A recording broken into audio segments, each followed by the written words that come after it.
hopefully the clock isn't ticking just for a minute. Buongiorno. I appreciate being invited to speak here today. And the views expressed in this presentation are my own and do not necessarily reflect the views of the Bank of Canada. I will try to talk slowly, but I have 10 minutes. And it was hard going from 30 to 10 when I first did the presentation. I've been the archivist at the Bank of Canada for 16 years, and I'm just going to jump right into my presentation as well.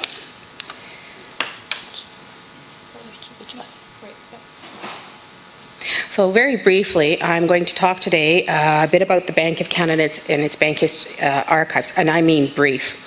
I'm going to discuss the relationship with Library and Archives Canada, and I'm going to touch on the current state of our archives, and then what we're doing to move forward, what we're doing from a reinvention and renewal point of view.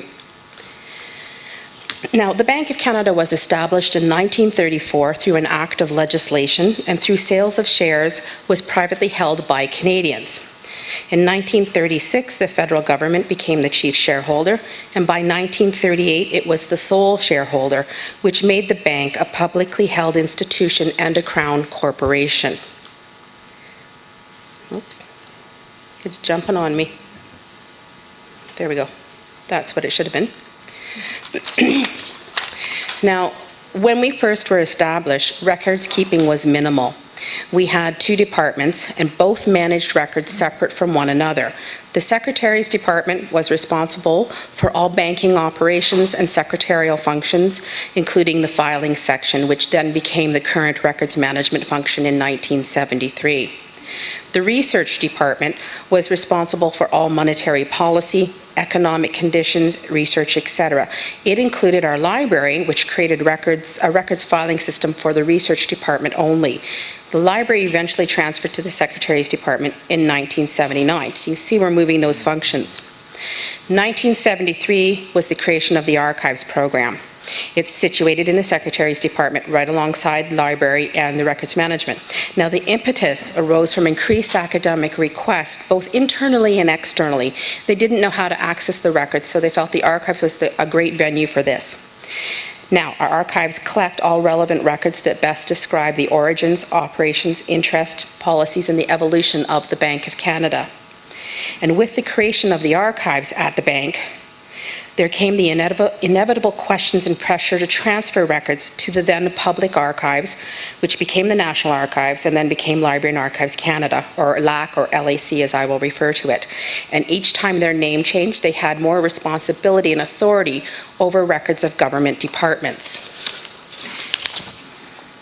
Now, in this slide, shows the proximity of the Bank of Canada to Library and Archives Canada.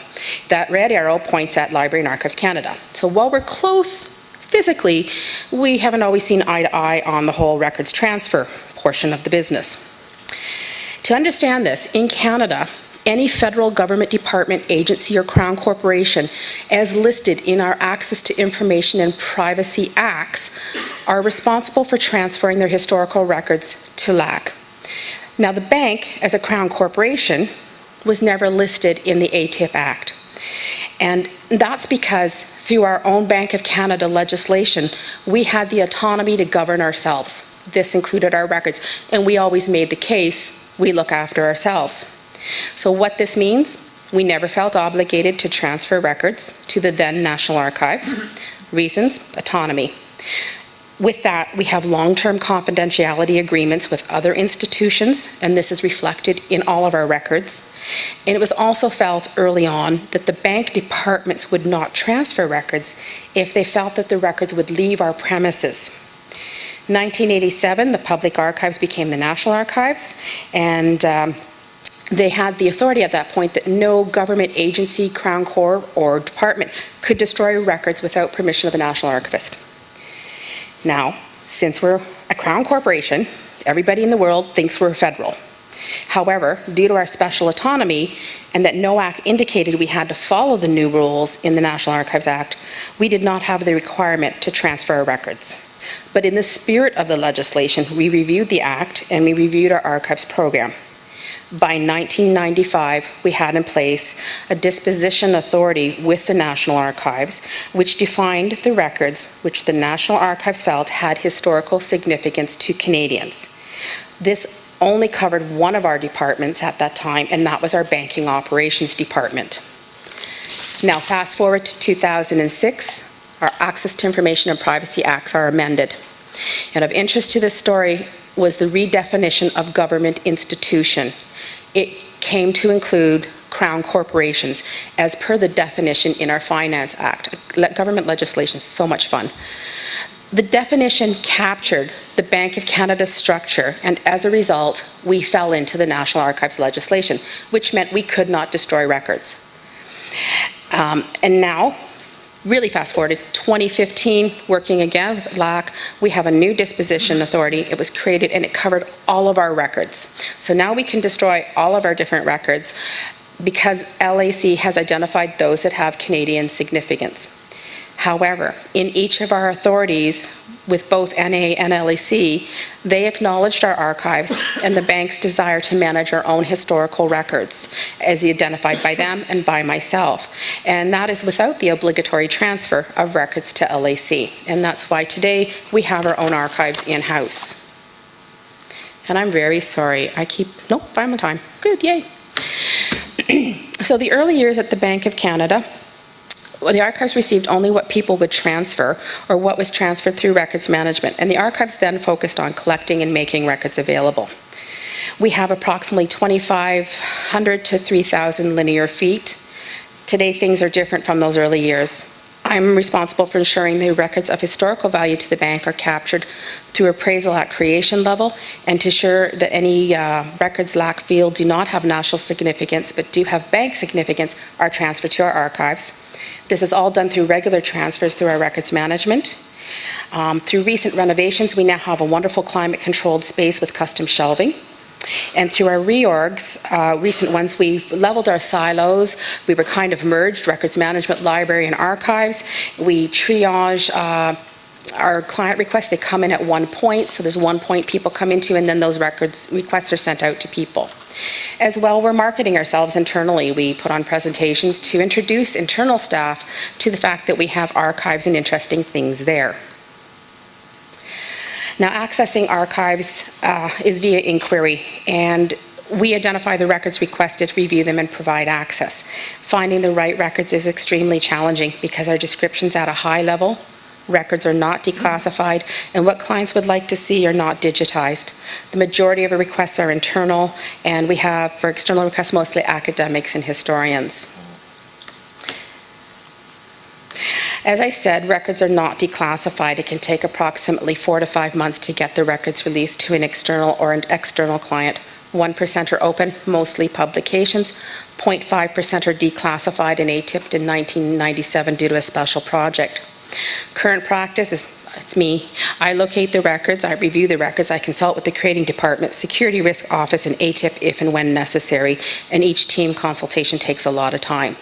And we're not able to declassify a full folder. It's an item or record per request. Moving forward, we're applying automatic downgrades to declassifying records outright to our electronic records. We're going to take those same rules and try to apply them backwards onto paper records down to the archives level. Plus, we have an extra project on the books where we're going to take a look at all of the archival records and declassify as much as we can in the next 3 years. The other problem we have is description. When we moved out of our building for a major renovation, we put all of our descriptions at a high level into a Monesis database. Before that, we had 53 WordPerfect documents or Word documents to do our finding aids. So we have to search often to get a box through those documents. Unfortunately, due to the high-level nature of the database, I might get myself down to a box, so I often have to go back to my Word documents. So in the next 3 years, we're looking at enhancing our descriptions with the eventual hope that everything will be online, at least internally, for people to search themselves. Our next project is we have a digitization project. Currently, we are doing digitization through our library. We're digitizing all of our publications. They'll be available internally. Externally, email me. And The archival ones are done as an ad hoc basis. If someone requests a record, we digitize it, then we have it digitized forever. Mostly it's photographs. And we're going to take part of this project. We're targeting some of our archival collections, such as our press releases, posters, things that are easy to get to that I don't have to go through declassification. Therefore, and I know that was quick, over the next 3-year strategic plan, our archives is looking at ways to overcome the challenges of providing access to its records through declassification and description enhancement and digitization. It's renewing and trying to reinvent the way we're doing business so it can be part of the solution, help reinforce a culture of innovation that the Bank of Canada has earned in its other aspects of its business. Does this make us a good archives? Perhaps. We've certainly reached the tipping point, and it's time for the archives to participate more fully in the digital age, because only in this manner can it become more integrated in a collaborative manner that the bank is moving towards and support the requirements of internal and external clients. And I'm just going to leave you with this thought. Forbes have suggested that we are amid the largest era of institutional change in the history of our planet. They're calling it the Great Rewrite. So I'm looking at the fact that we're reinventing our archives. And is that just not another synonym for rewrite?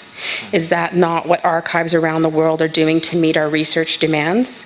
And will this reinvention be a full rewrite for all of us?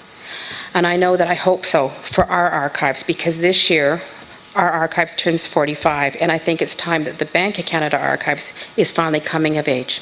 Thank you.